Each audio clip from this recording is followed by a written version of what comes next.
Pressure কুকারে কিভাবে পাঁঠার মাংস রান্না করতে হয় তা দেখাবো এভারগ্রিন 757 চ্যানেলে। এর জন্য পাঁঠার মাংস নিয়েছি। এগুলি এখন এই যে লুম, যেখানে কাটা হয় এটার টুকরো, কাঠের টুকরো পাওয়া যায় কি না দেখে নিচ্ছি। খুব পরিষ্কার, লোমও নেই, কোনো কিছু নেই। প্রত্যেকটা মাংসের টুকরো আমি পরিষ্কার করে নিচ্ছি। এই যে একটা পেলাম, মাংসের খারাপ অংশটা জলের মধ্যে দিয়ে দিলাম। জল নিয়েছি এগুলি পরিষ্কার করে জলে রাখার জন্য। এরপর জলটা ফেলে দেব। এই যে এগুলি বেছে নিতে হয়। মুরগির মাংস, পাঁঠার মাংস এরকমভাবে পরিষ্কার করে নিতে হয়। বাটিতে জল নিয়ে সবগুলি মাংসই পরিষ্কার এভাবে দেখে নিচ্ছি, লোম নেই, খুব পরিষ্কার। এখন ধুয়ে নেব। ধুয়ে নিয়েছি, মশলা নিয়েছি পেঁয়াজ, রসুন, আদা, এই অনুযায়ী মাংস যতটুকু আছে ওই অনুযায়ী মাংসের মশলা নিয়েছি। পেঁয়াজ কেটেছি, কাঁচা লঙ্কা, রসুন, আদা, কিছু গোটা রসুন নিয়েছি খোসা ছাড়িয়ে। এগুলি এখন মশলাতে মানে মেশিনে পেস্ট করে নেব। আলুটা কেটে জলে রেখেছি, লাল হবে না। লং আর এলাচি নিয়েছি, মশলা এগুলি তৈরি করব। লাল লঙ্কা, কাঁচা লঙ্কা, পেঁয়াজ, রসুন, আদা, ওই যে এলাচি আর লং ধুয়ে নিয়েছি, বালি থাকে। দারচিনি দেব না, দারচিনি নকল, দারচিনি ছাড়াই হবে। 3 রকমের ঝাল দিয়ে আমি পাঁঠার মাংস রান্না করি। ধুয়ে দিয়েছি গোলমরিচ, গুঁড়ো মশলা, ধনে গুঁড়ো, জিরে গুঁড়ো, ধনে গুঁড়ো 1 চামচ, জিরে গুঁড়ো 1/2 চামচ। মাংসের পরিমাণ অনুযায়ী মশলাটা নিতে হবে। মৌরি নিয়েছি, পেস্ট হয়ে যাবে। তেজপাতা নিয়েছি ভালো করে ধুয়ে, তেজপাতাটাও পেস্ট হয়ে যাবে মশলার সাথে। জল দিচ্ছি অল্প পরিমাণে। মেশিনে কিভাবে মশলা করতে হয় এটা দেখাবো। এই যে ঢাকনা দিয়ে এইভাবে মশলাটা পেস্ট করে নিলাম অল্প জলে। মাংসটা ধোয়া হয়েছে, এখন মশলা যে পেস্ট করেছি মাংসের মধ্যে নিয়ে নিচ্ছি। পাঁঠার মাংসের মশলা, হলুদ দিয়ে দিচ্ছি এই পরিমাণে। কাঁচা সর্ষের তেল দেব, ভালো লাগবে। টেবিল চামচে 1 চামচের মতো আন্দাজ করে দিয়েছি। মাংসটা এখন ম্যারিনেট করে নিচ্ছি মশলার সাথে।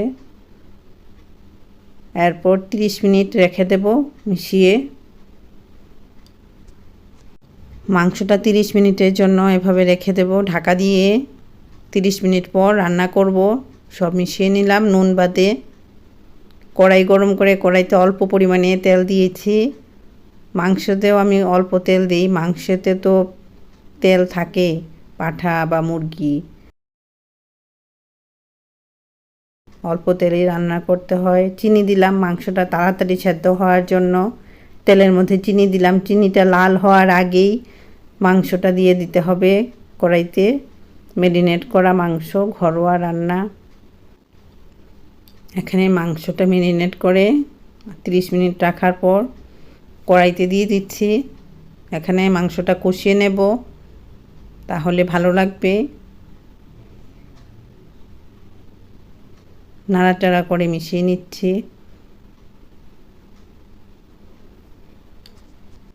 এখন মাংসটা ঢাকা দিয়ে রাখলাম। ফ্লেমটা এরকম থাকবে, পরে কমিয়ে দেব। মাংসটা সেদ্ধ হচ্ছে।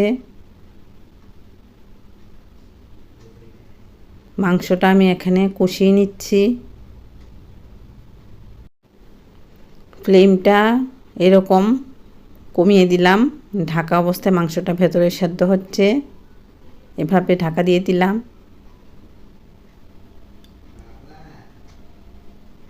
জল দিচ্ছি প্রেসার কুকারে এই ফ্লেমে।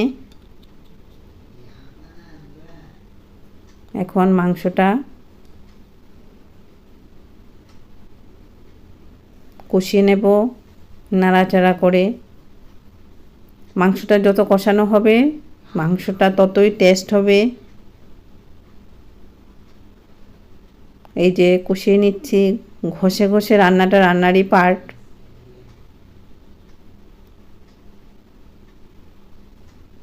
এই যে সুন্দর কষিয়ে নেওয়া হয়েছে।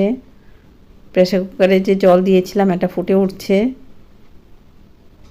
এখন কষিয়ে নেওয়া মাংসের থেকে মাংসটা নিয়ে প্রেসার কুকারে দিয়ে দেব।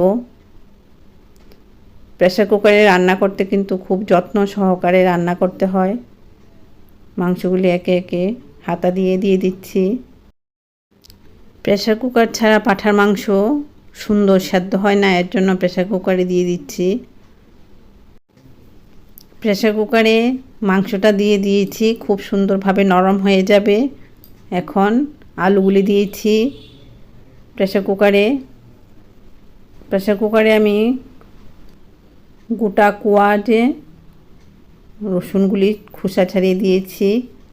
প্রেসার কুকার কিভাবে যত্ন সহকারে লাগাতে হয় খুলতে হয় আমার চ্যানেলে আছে, ডেসক্রিপশন বক্সে লিংক দিয়ে দেব, দেখে নিতে পারবে। নতুন রাঁধুনিরা প্রেসার কুকার এভাবে আস্তে করে মিলিয়ে তারপর লকটা করে দিতে হবে। প্রেসার কুকারটা এভাবে সিটি দিচ্ছে, 10টা সিটি দেব, তাহলে পাঁঠার মাংসটা নরম হবে। জলটা এরকমভাবে দিয়েছি, 10টা সিটি দেওয়া যাবে। 20 মিনিট পর প্রেসার কুকারটা খুলতে যাচ্ছি, ঠান্ডা হয়েছে। এরকম হয়েছে, আলুগুলিও সুন্দর সেদ্ধ হয়েছে, মাংসটাও সুন্দর হয়েছে, মাংসগুলি নরম হয়ে গেছে। এভাবে রান্না করে খাবে প্রেসার কুকারে। ভালো থাকো, সুস্থ থাকো, ধন্যবাদ।